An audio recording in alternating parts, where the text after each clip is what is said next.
So you want to be a dungeon master? So you want to be a dungeon master? So you want to be a DM? Name some feats, okay? Feats. So you want to be a DM? That's great. We're here to help. I'm Taylor. And I'm Justin. This week, we're taking a look at Kobold Press's Tome of Beasts. I've mentioned it on a ton of podcast episodes in the past. I've used these stat blocks in many of our actual plays. If you're looking for third-party monsters for D&D, this is one of the best, in my opinion. But we're going to be going over some of our favorite monsters. Without further ado, let's get into it. But first,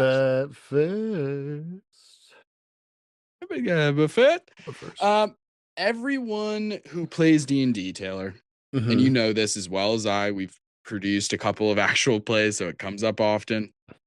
What? Speaking of which, I got to reschedule that one day you can't make in the game that we're doing. God damn it. Anyway, I mean, I feel like we're just about. No, I'm kidding. I'm joking. I'm joking. I'm joking only because it's relevant to the but first. So everyone who plays D&D and TTRPGs says the same thing. Scheduling is the BBEG. Yes. But what if there was a monster based on scheduling? The schedule monster, if you will. What abilities would it have? I have some right off the bat, but I don't want to like influence you necessarily.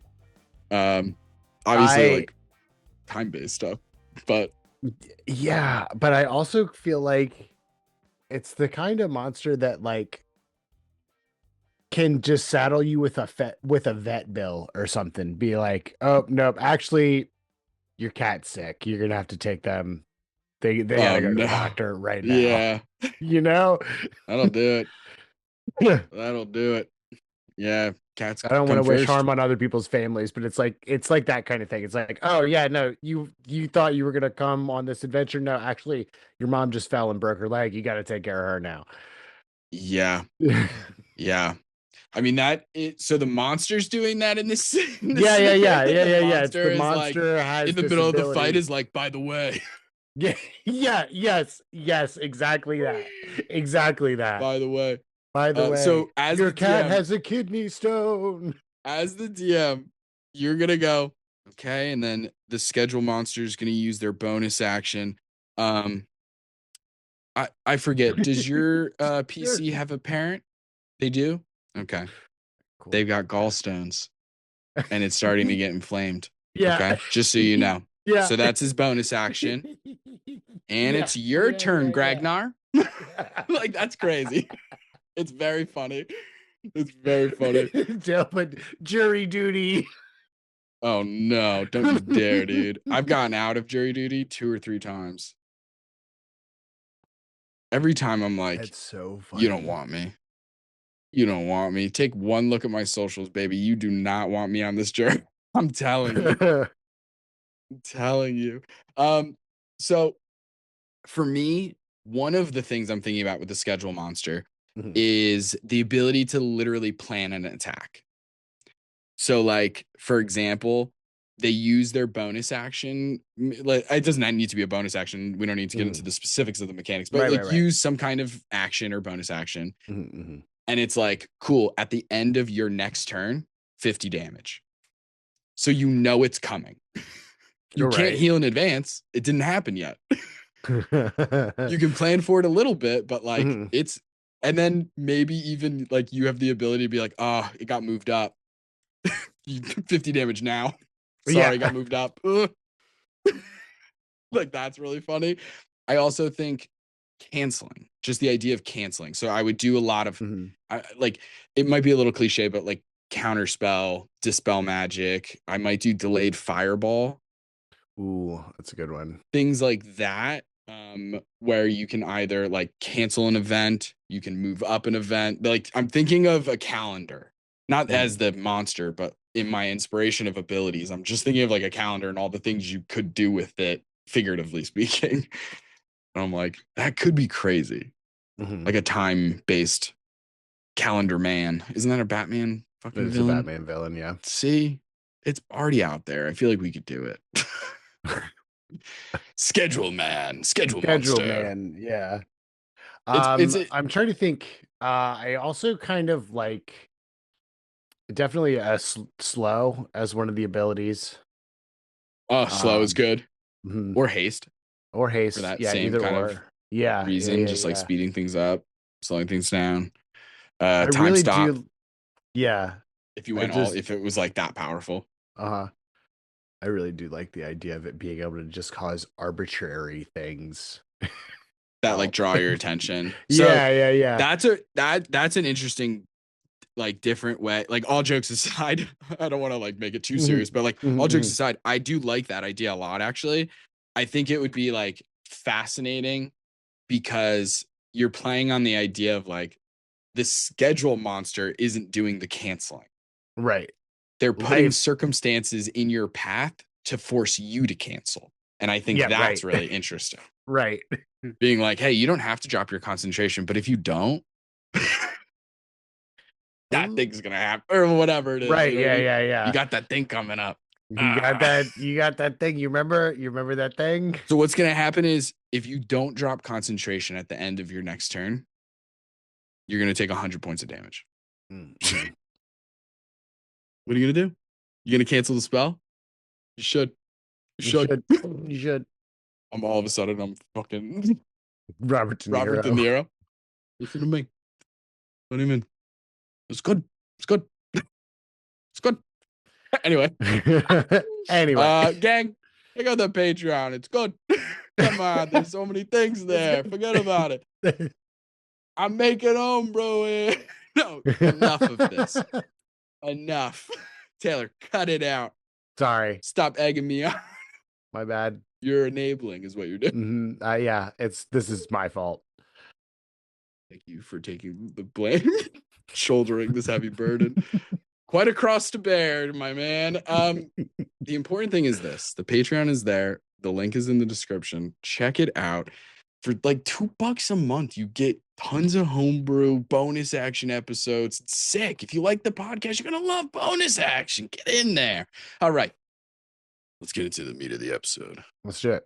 So, the monsters we're going over today, they come from Kobold Press. Mhm. They come from Tome of Beasts, either volume 1, 2, or 3. I think I have one nearby at least.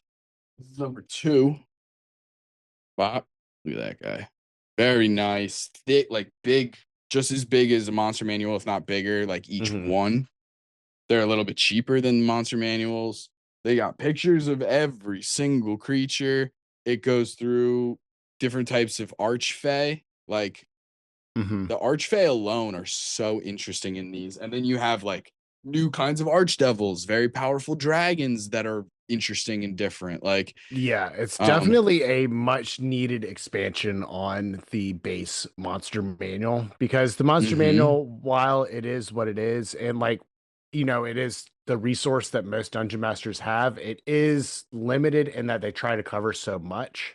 mhm. Whereas Tome of Beast tends to have like sections of, okay, we're going to do a bunch of orcs in this section. Okay, this next section is going to be like all golems. Like, and it's a bunch of different variations on things that there are allusions to in the Dungeon Master's Guide that they don't, or the Monster Manual that they don't really have the space or the text to actually flesh Yeah, them out. especially for 2024 because Yeah. it's like they just came out with the monster manual. Some of the modules and adventures might have a little bestiary in the end, but Mhm. yeah. At the end of the day, whether you're doing 2014 or 2024, the Kobold Press Tome of Beasts, I've honestly have been trying to hit them up to be like, give me money. I love your products. I want to talk about them. I also just Mhm. I'm gonna talk about them regardless, but just pay Right. me for it. But all jokes aside, like I do love these books. I talk about them all the time in so many previous episodes. So I felt like let's share some of these cool magic monsters and stuff because I just think they're sick. Yeah, hell yeah. Um Now before we go into them, and we'll do little rollies to see who goes first. But what do you look for in a monster stat block? What excites you?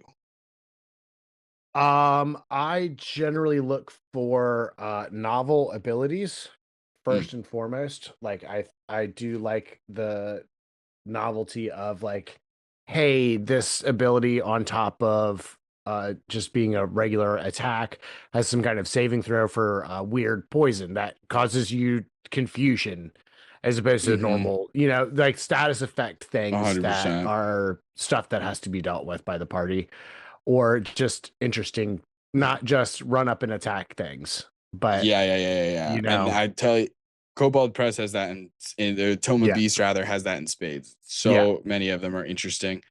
Um, we're not necessarily looking at the entire book, mhm, and again, it's across 3 different editions. So, and each book is like completely different, right? Uh, there's no repeats or anything, but some of them do mhm, play on each other, and they're just fascinating. I've been obsessed. I've used them so many times. I've used them and then like changed how it looked, mhm. where the monster looks totally different than how I it would remember this. normally, or what the Mhm, picture looks like or whatever. So I was doing all kinds of crazy stuff, but it was so fun. There's so many interesting things. Um, I agree with you. I think that, yeah, I'm always looking for something that makes them unique, something that the players aren't ready for, especially when mhm, I'm playing with people who have been DMs and stuff and have been playing D&D for so long. They're used to everything. They know that trolls regenerate. They know that even if they're good at not metagaming, mhm. it's still like we're all just playing the game. We're like acting like we don't know that the Right. ice dragon is resistant to cold or immune to cold. Like, you know what I mean? Mhm. There's like a certain level of like, okay, I Yeah. know that the gelatinous cube can do you know what I mean? Like, there's only so much you can prevent yourself from eventually doing in combat. But some of these guys have weird things where it's like, what the hell is that? The And the fucking Nightmare abilities are King, nuts. Which one? Nightmare King? the Herald of Slaughter. Oh, It's definitely that trope of the like elk skull or the 10 antlers. point deer skull on the dark spooky body. Yeah. Um, Yeah. The Herald of Slaughter is pretty badass. mhm, Um, I used him and the Herald of Void at the same time, both of those guys, right before you guys went into Yarder mhm. at that abandoned house where you guys got drawn to it because the Herald of Slaughter has Lightning resistance. shape changer. Oh. So that was the one where it was like a woman who was like, "Help me, please help me," Oh, and then was like, yeah. "Thanks for being here, Mhm. you know, Mhm. strong." And then you guys killed him. Or did you kill him or banish him instantly? I think you might have banished him. One of them got Banishment has banished been my instantly. downfall. Yeah, banished. I gotta tell you, that spell is rough as a DM. Because Mhm. I so many of my monsters, and it makes sense in our story. So many of my monsters are from other planes, so banishment is just doing the most. It wouldn't be that bad if it was just a minute, because it's like I know you guys are gonna get a full ass round, but maybe I'll get a turn again at least. Right, I'll take right. that. I'll take a turn at 2 health. Like shit, give me some fellas. Leave me alone. You're so mean. No, let's get into it. Let's get Let- into it. All yeah. right. Little roll off. See who goes first. Higher number win. Oh, right off the table, of course. Fuck me. Absolutely kill me. Okay, try again. Take 2. Oh, good. What is that? A 1? Yeah. Oh, All I got a 5. right. 5 I got a 5. in this case. That's great. That's crazy. That's absolutely All crazy. right, you get to pick first. If you pick the Um, one I'm hovering on, I'm gonna be furious. hold on, let me look at Justin's screen real quick. You Okay. can't see my screen You don't know that. No, unless you're looking at the reflection of one of these things. Maybe it's bouncing off. enhance. No, okay, I'm gonna pick one. This guy right here, the Husker, Ooh. and the Rapscallions. These were from our unaired Sphinx City one shot. Or yeah, like Hmm. the session 0 one shot. Yeah. That was absolutely fun. They are they're the little onion guys with clubs. It's a Hmm. medium plant. It's a chaotic neutral, AC of 15. It does have natural armor and it carries a shield. Dang. 68 hit points and a 20-foot speed and a burrow speed of 10 feet. So they're a little slow guys. They're just slow guys. They're just slow guys, CR2. Because this was I think a level 3 one shot or something like that. Wherever we I started. think it was level 3 because you guys were going Yeah. to start the campaign at level 3. Yeah. And I think these guys, either the Rapscallions or the other, or the Huskers, I can't remember which one stat block wise, but they show up again in Sphinx City season 2. Yes. In the greenhouse. Oh yeah. Which was like a nod to you and Dale. Because like only you and Dale would know that reference. Because that was like I before we even knew Daniel or Molly.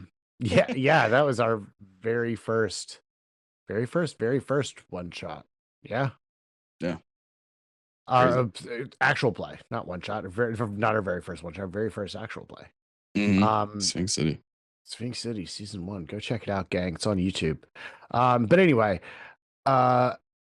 it has some very fun. This is what I mean by having like novel things that it does. So it's got overpowering stench. So each creature, other than an Alamite or a garlic, which is these Huskers and Rapscallion people, they're like onion and like onion and like garlic people. Yeah. It has to succeed on a DC 15 Constitution saving throw, or they're blinded until the end of their next turn. On a successful saving throw, the creature has advantage against the overpowering stench for 1 minute. So you're not even immune.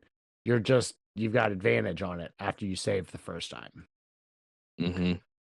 It does have plant camouflage as well. It has advantage on stealth checks it makes in any terrain with ample obscuring plant life. So it can hide in gardens and stuff like that, which is really fun. It does have a 2 multi-attack. It can do either 2 gnarly club attacks, or it makes a gnarly club attack and uses a taunting threat. Gnarly club. I love that. Yeah, the gnarly club is really funny. I do love that it's not just like strike or smash or something like that. I do love that it's gnarly club in the actual. Yeah, kind of like what D&D did in 2024 with some of their stuff, where they're just like, it's not even a claw or a bite attack, it's just rend. And it's like boring. Rend is a cool word, don't get me wrong, but it's no gnarly club. A little gnarly. But yeah, so it is a bludgeoning weapon, 1d8 plus 2 bludgeoning damage. It causes a strength saving throw or causes them to go prone. Again, novel attack. And then it's got the taunting threat, which it says the Husker throws a series of rude and menacing gestures at one creature it can see within 30 feet. The target must make a DC 13 saving throw, charisma throw. If they fail, the target takes 2d6 psychic damage and has disadvantage on all attacks not made against the Husker until the end of its next turn. It still does half damage on a success, but it does not have the disadvantage bit. Right. But yeah, I like that. It's like awesome. It's got a multi-attack. So it either does 2 of these big old thwacks with the gnarly club, or it gets like a what is that? Compelled duel kind of built in. It's like vicious mockery combined with compelled duel. Right. Yeah. It's awesome. It's so fun. But yeah, I do love these guys. Yeah, they're cute little guys. I love these guys. I've seen like the pictures and the artwork, but seeing them in the book is actually, they are absolutely adorable. The Rapscallions are also, they're like little garlic clove. They're scallions. Yeah, they're scallions. But they've got like the musketeer hat with the frill of the like the feathers. What would be the musketeer feathers and stuff? Yeah, it's just like kale. What it kind of looks like. But yeah, they're so fun. It's such, that's what I mean. On their own, these books have so much extra monsters just to play with, and they have monsters that work in categories that we've talked about in the past. Sometimes the monster manual, not their fault necessarily, you can only have so many monsters in that fucking book, right? Where there's categories of monsters that don't get hit a lot, such as celestials and like plants. two dope plant monsters right here, and they're Yeah. fun and interesting, and they're kind of funny. So that plays into like Yeah. depending on the tone of your campaign, right? Which for Sphinx City is perfect to have a freaking rapscallion show up. So solid first Mhm. choice. I am going in a different direction, my friend. Okay. I'm going for one of my favorite stats that I have ever found in any of these three books. I've used it against you guys once, tried to use it against you again, but you guys sent other NPCs that you're allies with to go fight this monster. And I can't wait to roll those dice and kind of see what happens, because this is the cambium. Oh. You'll see the artwork has like one of those black circle hats, kind of flat on the top, maybe like this high, circle brim, almost like the clothing that the gentlemen wear at the end of K-pop Demon Hunters. Mhm. That kind of hat, kind of. Mhm. And then all these black shrouds, Like- and then just elbows, arms, and big hands with claws. And Mhm. it's crazy. Not a foot in sight, just arms out the wazoo, literally and figuratively. And so I don't like it. I love it. I love it because I don't have to fight it. I get to Mm. be it. And that's the difference. If Mhm. Lance threw this at me, I'd be like, too many elbows. I hate it. But because I get to control it, I love it. So Mhm. the cambium is let me zoom in a little bit. My computer makes it small. Some of these stat blocks are beefy, so you have to like take the whole thing in. And I wanted the picture for this one. But we're talking about an AC of 19, 264 hit points, and a 40-foot speed. This is a CR 14. Hmm. I almost different. feel like 14 is a little low for this. I kind of feel like this might be a 16, but that's just, I'm kind of bullshitting. Obviously, CR is imperfect. But Mhm. anyway, we have innate spell casting. So charisma, of course, because it's very charismatic. It has an 18 in charisma, a 23 in con, 21 in strength. It's proficient in 5 saving throws plus 8 Just give him the being the last minimum. one. Yeah, which Just one give was him it? the last one. Not strength. Yeah, Strength. crazy. Just give A him bunch of strength. Might as skills, well. immune to poison, exhaustion and poison skill, dark vision. But yeah, so innate spell casting, they can cast at will, alter self, detect thoughts, hold person, plane shift, spare the dying anytime they fucking want. That's crazy. 3 times a day, they can cast Cure Wounds. It does 4d8 plus 3, so a higher level Cure Wounds. Upcasted. Yeah. Ray of Sickness, upcasted, and protection from poison, and the heal spell 3 Dang. times a day. That's Heal, for people crazy. unfamiliar, is like a 7th level Mhm. spell, and it does automatic, just you don't have to roll 70 healing. Yep. So it can just do that to itself. Now, what I did is I threw this monster at my friends pretty early. And I think they used it on one of you guys, I think. I can't remember if they Heal? used it on themselves. Yeah, I think in that tournament, because it was you guys were in Daggerford, you're visiting like the paladins who also do the cord stuff. Mm. And you guys were in like an arena, like a Coliseum kind of style thing. And you fought this monster because it's like Okay. connected to the Shadowfell. Yeah. And I think the battle went in such a direction where the monster ended up healing one of you guys and was like, come on, really fight me. Because it was like, it was an intentional thing, because it was like, this monster's too strong. Like, I know that. So it's going to use its heals against you guys, and it's just going to insult you. But eventually you'll whittle it down and it'll be fine. It'll be fine. I'm not worried about it. Oh, wait, Nice. what's this? I'm sorry, I'm reading the next part of the stat block. It says 4 attacks, multi-attack. 4 of them. Hold on. You did miss one spell. It does also get one use of Oh. Finger of Death every day. Thank you for bringing that up. Thank you for bringing that up. Finger of Death. That's right. That is, I want to say, a 6th level spell off the top of my head. I just typed in Finger of Death without D&D, so a lot of weird things are coming up. Whoops.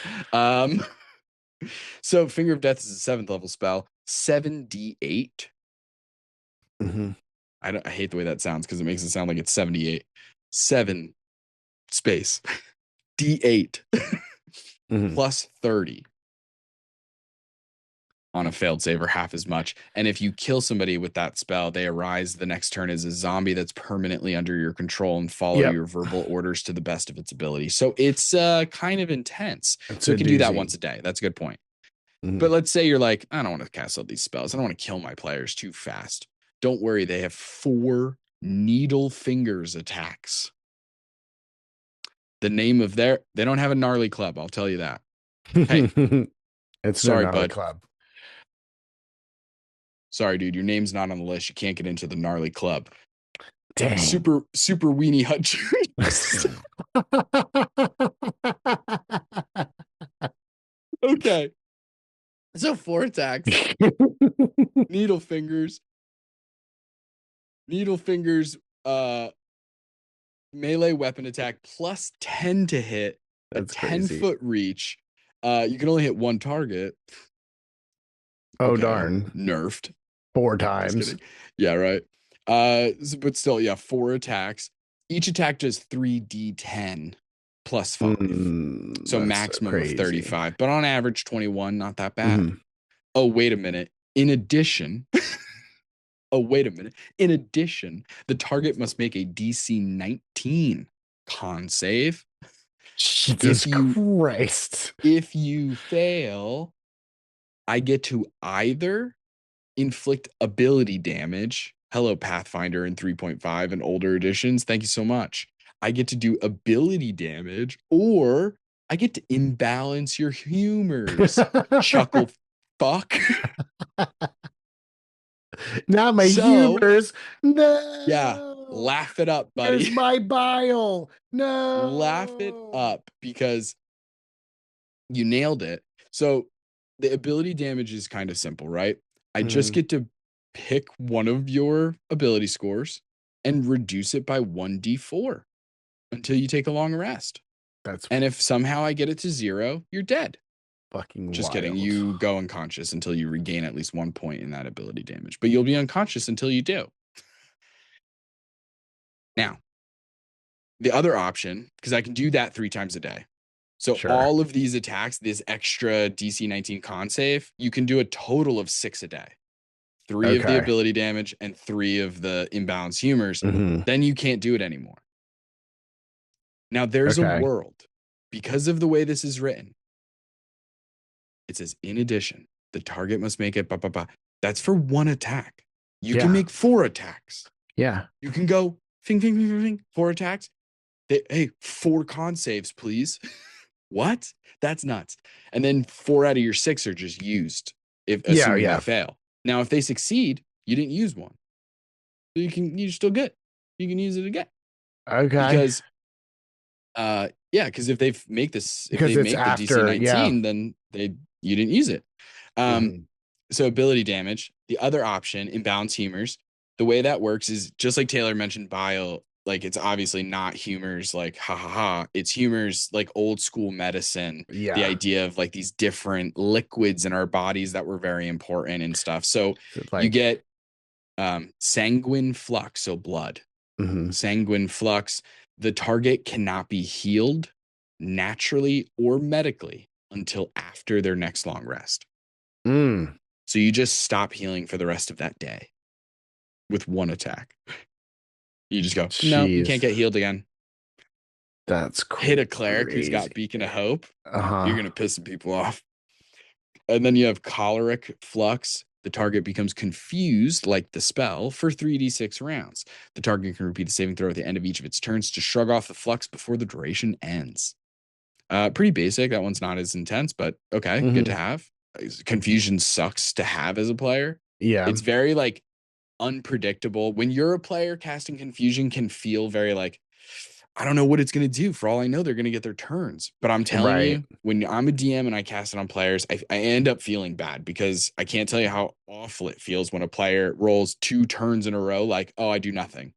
Mhm. And you're like, skipping a player's turn in D&D combat is like, oh, I'm so sorry. I'm so sorry I stunned Yeah. you.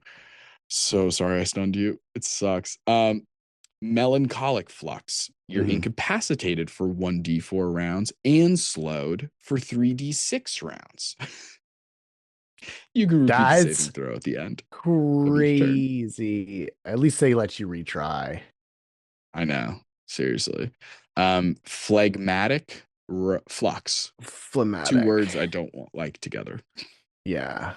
Sounds like the name of a grunge band. Yeah, definitely. All right, Seattle, we're Phlegmatic Flux. Yeah. I went to high school with that guy with the lead. Yeah. Phlegmatic Flux. Yeah. What arms wide open. Okay. A successful DC 18 Constitution saving throw negates this effect. Jesus. Okay. A failed saving throw means the target gains 1 level of exhaustion, which lasts for 3d6 rounds. Jeez. Yeah. So some gnarly shit going on here. So that's the Cambion, baby. Hardcore, It dude. is a disaster machine. Hardcore. It's The reason I love this so much, one word. And as a DM with a monster stat block, especially a monster this powerful that presumably will be sort of by itself. Now, notice something interesting. This is not a legendary creature. Yeah. No legendary resistances, none of that stuff. So, depending on the party level, very handleable just because of what the players are capable of, not because this thing's weak. It's just banishment, done. You're like, if I fuck up the saving throw, doesn't matter. Right? Like, unless I'm fudging numbers, which I don't love to do in certain circumstances, like, yeah, it's very interesting. But because it's not a legendary nothing or other, and it's so powerful, but the one word of the reason I love this, options. Yeah. You got options for days with this guy. You have only one type of attack, but you have a bunch of spells, and those attacks have 4-5 different options of effects you could potentially put onto somebody. 4 attacks means you can attack multiple people in the party. 10 feet, everybody gets a needle. Everybody gets a needle. You get a needle, you get a needle, you get a needle. You know what I mean? Come on. Yeah. So that's the Cambium. That's my first choice. All right, cool. My next one I'm gonna pick just because this is so Kaladin coded that I couldn't not.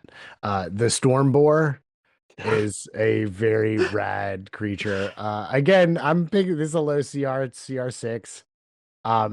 But it is exactly what you think. It is a boar covered in lightning. It's a large monstrosity. AC of 15, 95 hit points, speed of 40 feet, pretty decent strength and like physical stats, mental stats, garbaggio. It is immune to lightning and thunder damage naturally. Makes sense.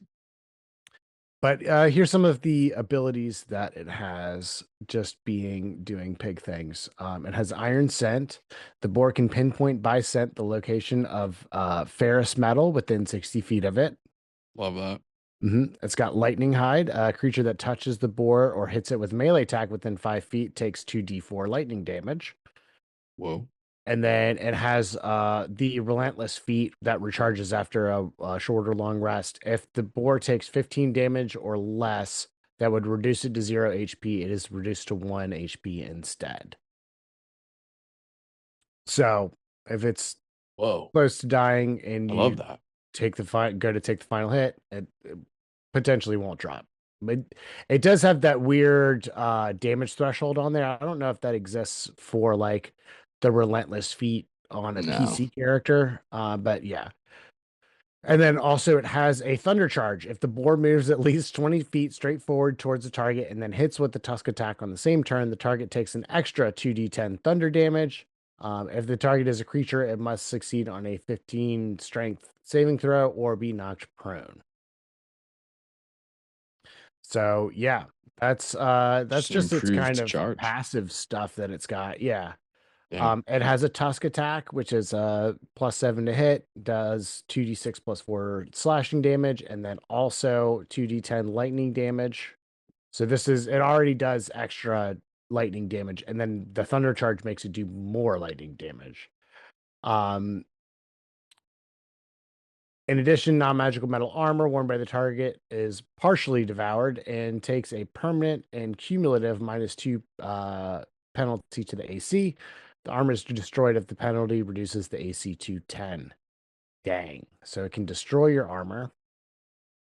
And then it has a couple of charge abilities. The first one is Lightning Run. It recharges on a 6. Recharging just like a dragon would recharge its breath weapon. Roll a d6 at the end of the turn. Or is it the end or the beginning? I think it's the It beginning. kind of doesn't matter. Fair enough. Just like logistically, Yeah, I yeah. usually do it. It kind of depends actually. There are times where I've done it just like waiting for the players to decide Right. what they're doing. I'm like, let me just roll and see if this recharges so I don't Right. forget or Fair. something. But yeah, so the lightning run, the boar becomes a bolt of living lightning and moves up to its speed without provoking an opportunity attack. It can move through creatures and objects as if they were difficult terrain. It does take 1d10 force damage and is pushed to the closest unoccupied space if it ends its turn inside an object. If it goes through another creature, the other creature must does a DC 15 dex save and takes 4d10 lightning damage on a failed save, or half as much on a successful one. So that's a cool little lightning run ability with 40 feet. You can get a decent amount, but so each player would be 10 feet. So you could probably get like 2 if you really wanted to get frisky with it. But then it also has a thunder leap, which is also a recharge ability on a 6. The boar moves 20 feet, jumping over obstacles in its way. Difficult terrain doesn't cost it extra movement. And each creature within 10 feet of the boar when it leaps, and each creature within 10 feet of where it lands must make a DC 15 con save, or take 3d10 thunder damage and pushed up to 10 feet away from the boar. On a success, they take half damage and are not pushed.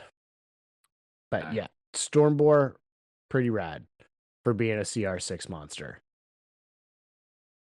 Whoa. That is sick.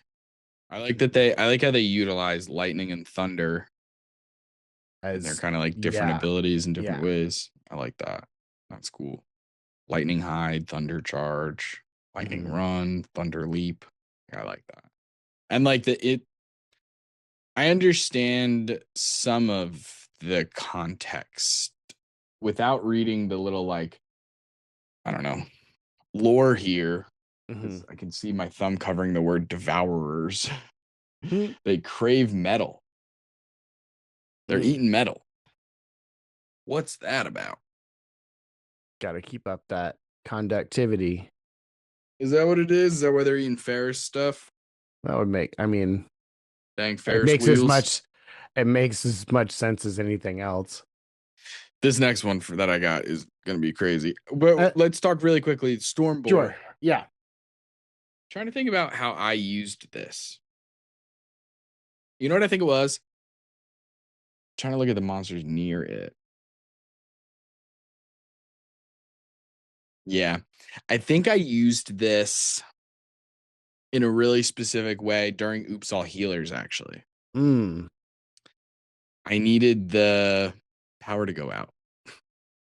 Okay. So the Stormboar showed up and the Stormboar was released. Oh. Yeah.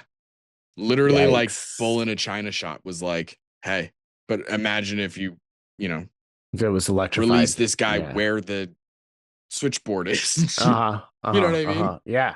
So then when the players are like, oh, I know how to get the power back on, I'll go to that room.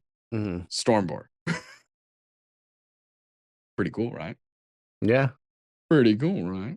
Where would you use the storm boar? What does the storm boar make you think of in terms of encounters? If there was going to be a pivotal part of an encounter, whether combat or you're just in a world filled with storm beasts.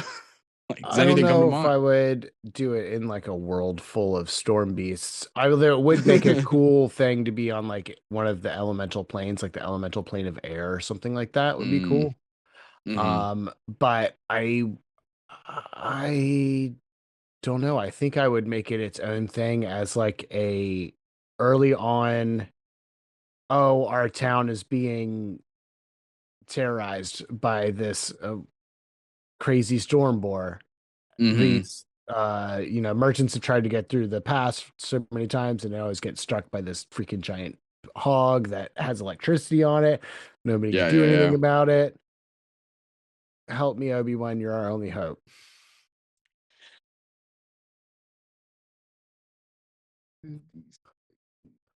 yeah. But yeah, I I think it makes it lends itself to a lot of fun mechanics to show to players early on in the game, with it being the CR that it is. Yeah, for sure. And I think unless it's able to continually take that thunder charge, that tusk, I mean, obviously the lightning run and the thunder leap, the rechargeable ones, like those are Mhm, powerful abilities on their own. So not mhm. really referencing those. The tusk ability, take away the AC reduction thing. The tusk ability doesn't do that much damage for Right. a once a turn attack where you Mhm. only get the one. But when you factor in taking away the AC, then it's like, who gives a shit how much damage you're doing? That's insane. Right. That you're cutting down their AC by 2 every attack. Mhm. Whoa. If it's reduced to 10, then armor's gone. That's crazy, man. And I'd be pissed. Depending on where it is in the campaign, you know what I mean? Yeah. Yeah, that would be wild. Take his armor like that. Maybe this is a good idea. Anyway, so what I've got next for you is something we got to go back to Mythos season 2 aboard the Fjord F-150. Mhm. You guys fought a bunch of undead from that came out of the sea. I forget what their technical term is called, but they're like The undead Draugr. Vikings. What is it? Draugr. Oh, yes, Draugr. I think was how I was pronouncing it at that time. I was more in my Norwegian vibes at the Mhm. time. But so you'll notice the monster that I'm going to talk about is not an undead at all. Okay. They don't have very many Viking vibes, except for maybe like, actually, looking at this picture, it kind of does have some Viking vibes. Never mind, it's Viking coded. Uh, Mhm. I'm I'm doing for my next one the Trollkin, like one word Trollkin, because it's Mhm. a type of troll. Mhm. Ragecaster. Hell yeah. So you can kind of figure out what this guy can do. It can rage, but he It can can also cast, cast. Yeah. and it's a troll. And it's a troll. Now, just like I did, anybody else would be free to just change this into an undead. Mhm.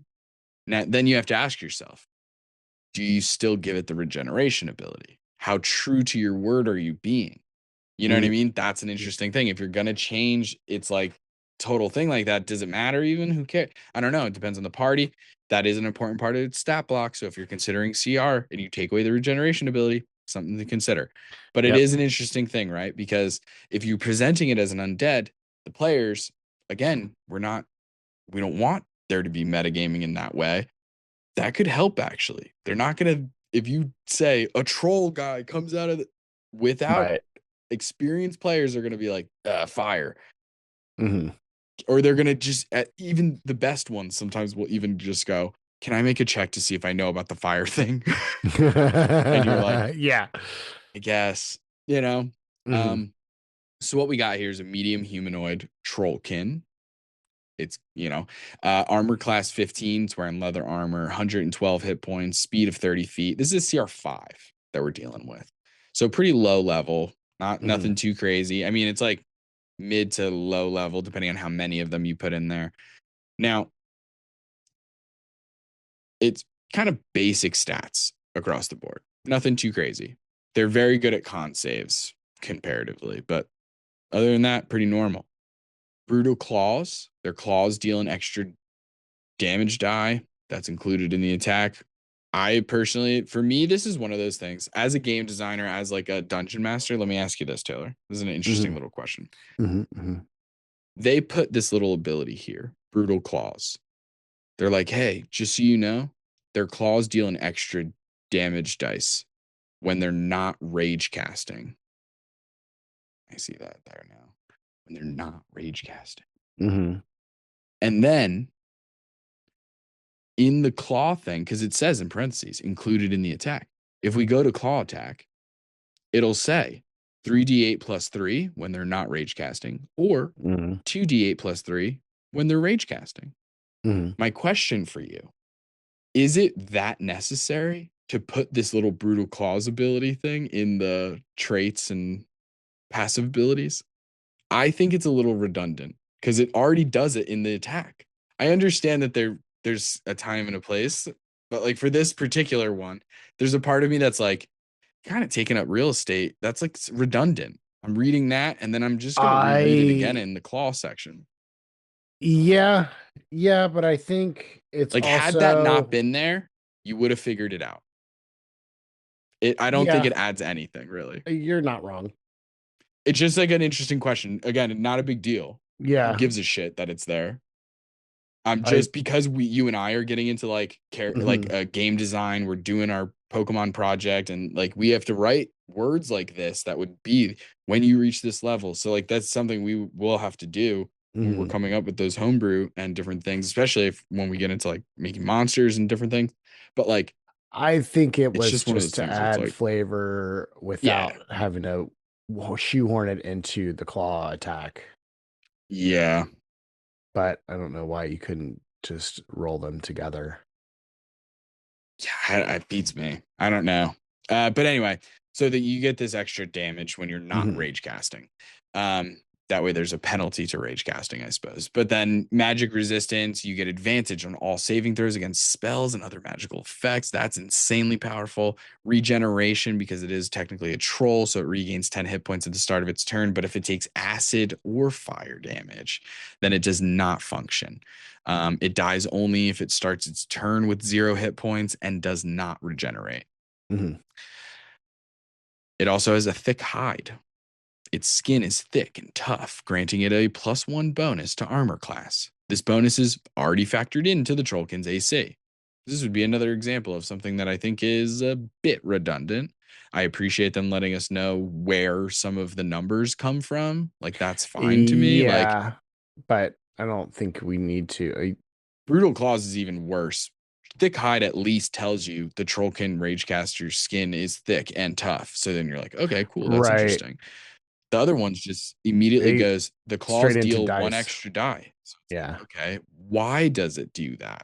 Like, why is it extra dice when they're not rage casting? Because they're brutal. Exactly. So we have a multi-attack. You can make 2 claw attacks or 2 elemental blast attacks. The elemental blast attacks you can only do when you are rage casting. And then you have access to spell casting, but only when you're rage casting, which is a fascinating ability because usually it's the other way around. It spits in the face of barbarians, and I love that. Yeah. It says, oh, when you rage, you can't cast. Bitch, I can only cast when I rage. And I love that. So you get your claw attack. It's pretty meaty. I mean, it's a meaty hit because 2d8 is already like a decent attack for just like a claw attack. 2d8 on a, and you get 2 attacks potentially. So like even if you're rage casting and you're doing claw attacks, 4d8 potentially on a person at a CR5, that's really good. And then 3d8 if you're not rage casting. That's crazy. So it's a lot of damage. Elemental blast when you're rage casting.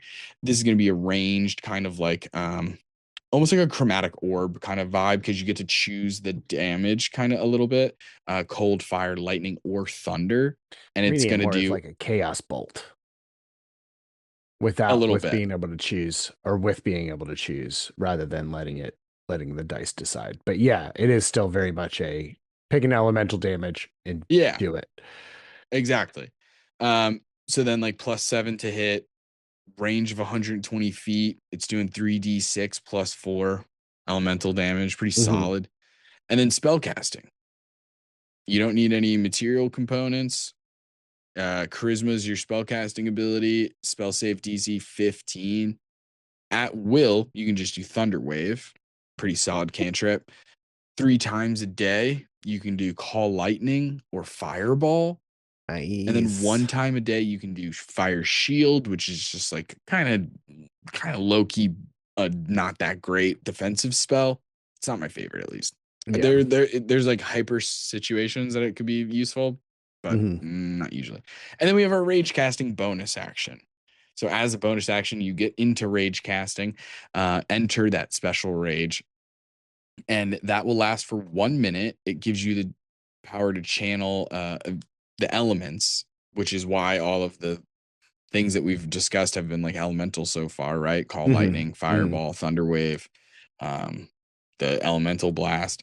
And so it lasts for a minute. While you are rage casting, you have disadvantage on wisdom saving throws, but you gain a fly speed of 60 feet. That's so rad. Now you can end rage casting at any time as a bonus action. And when the rage casting ends, the trollkin descends 60 feet per round until it lands on a solid surface. And it can continue concentrating on a spell it cast while rage casting. So if it goes into rage casting, cast Call Lightning, ends rage casting, Call Lightning is still up. Mhm. And then like descend 60 feet around is like a built-in feather fall. Right. Or is it 60 feet per round? I mean, if you jump 60 feet, that's 60-10. I guess it's just giving you an idea of like, you're not going to hit terminal velocity. Mhm. You're just 60 feet per round until you hit the floor. And then you should, in theory, only take Yeah. 6d10 damage. But regardless, you have a flying, rageful, spellcasting, regenerating fight like warrior. It's awesome. Yeah. You have physical attacks, you have a couple spells, uh magic resistance, it can fly. These are sick. They're so cool. And it's playing with They are such an rad. interesting mechanic with the rage and the so cool. So like for me, like I said, I made this an undead Viking that was a Drogir, a former Viking warrior that's been twisted by hell and Loki and is coming up through the underworld. You know what I mean? Like it was Right. dope. Boarding onto your ship and stuff. And then these guys were like because most of the things that you guys fought, if you're looking at this stop block for the rage caster, if you just go to the very one below that, Right. that was this. It's like an air djinn-born pirate. I don't know. Truly, it's just like this is like what a CR 1/2. Like these were Right. the grunts. These were like skeletons, the These were the ones equivalent that of were a getting zombie. torn up by the Oh freaking my god, ground. yeah. That fucking spell, dude. What is that spell called again? Is it spike growth? Yeah, spike growth. And it's cast by this daughter of Poseidon. So Mhm. we RP'd it as like Sea urchins and shit. urchins and Yeah. lionfish and those poisonous motherfucker, all kinds of shit. But so that was the minion, and then the rage caster was like there's 2 or 3 of them, but those are like the beefier ones. And it was Yeah. very cool because Mhm. imagine as a DM, I have 3 spellcasters on the field. Happy days. One of those spells is going to get off. You know what I mean? Right. I like my Eventually, they're going to odds. run out of counter spells. Yeah, exactly, dude. Like, I'm gonna get a fireball off, and thank Mhm. God, because I need it. So I just love this stat block. It's so cool. Oh yeah. So it just goes to show that, like, even with the monster manual or Tome of Beasts, just because the stat block is a storm boar or a troll ragecaster, you can tweak it. Yeah. Like, obviously, you would have to change a couple of things, maybe, like for the storm boar. Like, if you just changed it to like storm badger, then it's like maybe a tusk attack doesn't make a ton of sense. No. So you just change it to like a bite attack or something. Or a You know claw, what I mean? probably. Yeah. Yeah. But Something, same right? Like, deal. Yeah. but that wouldn't be that much to change. Mm-mm. So it's like stuff like that is it's out there. It's waiting for you to take it. Yeah. And honestly, with the rage casters, even with making them undead, I'd probably let them keep the regeneration ability, just because it's in the stat block and it's melded to the CR. You're gonna have an undead that regenerates. Deal with it. You know, 1,000,000%. I don't think I the did world is when we magic. used it. Yeah. Yeah. I think it because during those days, I mean, man, running a D&D session on a time crunch of like you have 3 hours to do this entire Right. episode. You know what I mean? It's rough. It's hard. The Mhm. pacing is really challenging because combat is so improvisate. You don't know what's gonna happen. Like an Right. RP episode, I can pace the fuck out of, no problem. I tell Mhm. you exactly when we're gonna end. I got it planned. But combat is like, I Yeah. don't know. Yeah. For all I know, you guys roll like shit, and then we're here all day. Like it truly, right? Yeah. Like who knows? Maybe you guys didn't pick the right spells and we're fucked. But Yeah. man, there's so many cool ass monsters on this list, bro. There's Mhm. even some like futuristic ones. I don't know if you Yeah. saw some of those.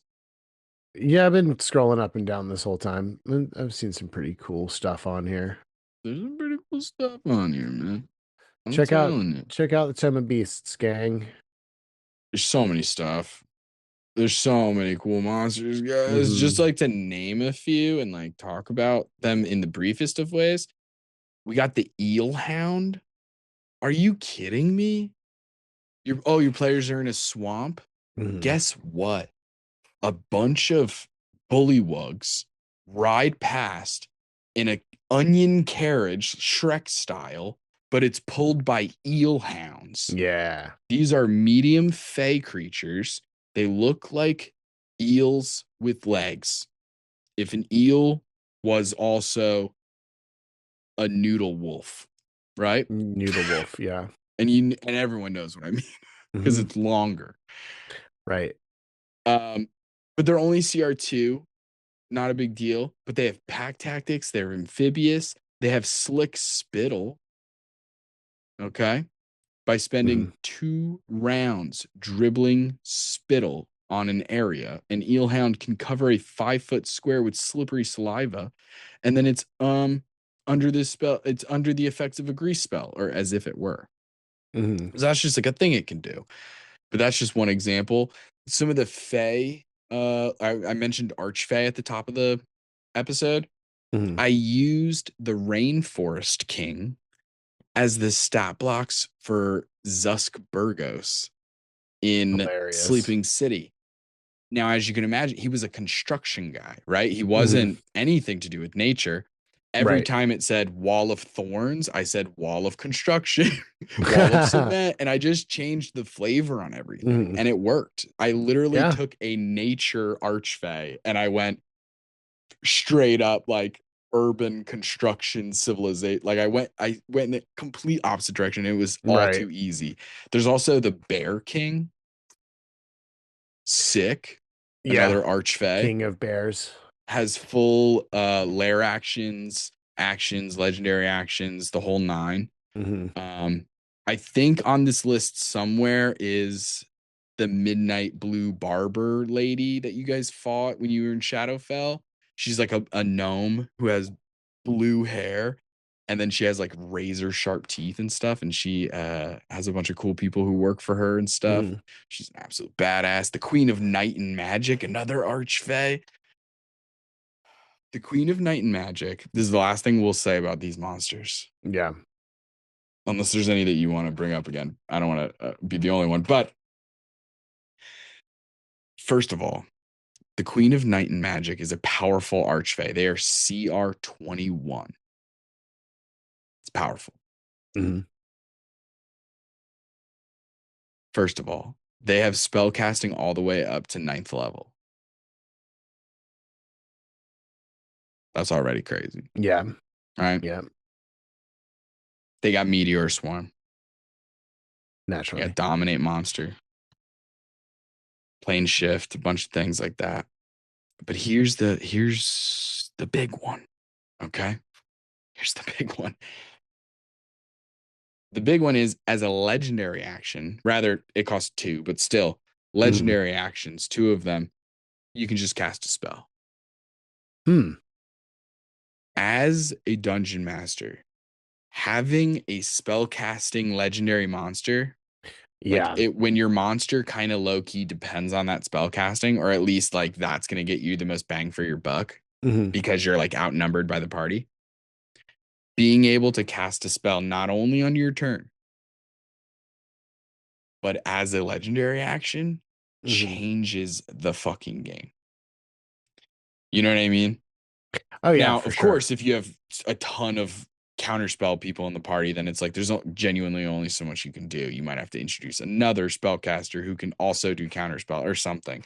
Not to mention, I mean, she's got other abilities too. There's like Shadow Rift, Star Strike, Teleport. What's that say? Unravel? Unravel? Excuse me. But anyway, so there's so many cool ones. I could not recommend it enough. But Yeah. I think the important thing to take away from this episode is number one, there's awesome third-party stuff out there. Not only do we create a ton of it on our Patreon, some of which is for free, such as the magic items that we put out every week. A really cool One Piece one came out very recently called the Fiend Fruit. I just found a bunch of pictures of durian, that like fruit that's supposed to smell very bad. And I just was like, that's the devil fruit. That's it right there. That's the fiend fruit, excuse me. And I came up with 4 different kinds of fiend fruit based on the show One Piece, of course. There's the chop fruit where you can segment your like you Your can just be body. like Yeah. boom, and turn your hand into like the thing. And you also become resistant to slashing damage because every time a sword tries to slice you, you can just kind of separate your body there because you can do it anywhere, not just here. Right. Yeah. And you can, I think the way I wrote it was like, if you do it to your hand, your hand essentially becomes the same as if you were doing Find Familiar. Gotcha. Yeah.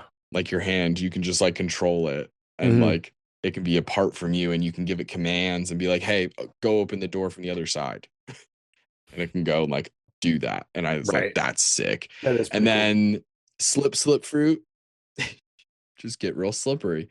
So, hey, if you're not wearing any armor, +5 to your AC. If you could still use shields, but no armor though. Now, of course, if a monk eats that, I'm fucked, but it is what it is. Actually, I think I do add something else. I think it's like your proficiency bonus plus your dexterity +10. So you get to add your proficiency bonus to your dexterity based thing. So you can still use a shield.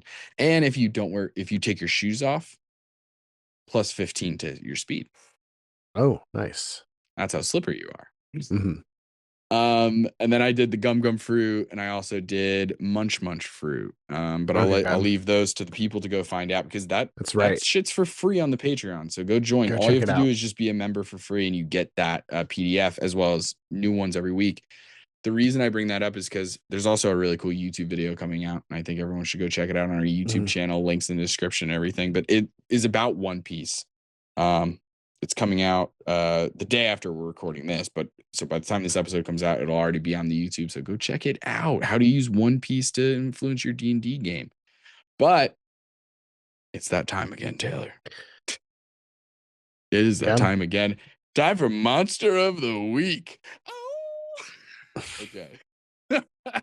We got a good one for you this time, folks. Have you ever heard of the rhinoceros dolphin? Sure Okay. haven't. Under the different types of cryptids that exist, this Mhm. one, the type that this one is dubious species.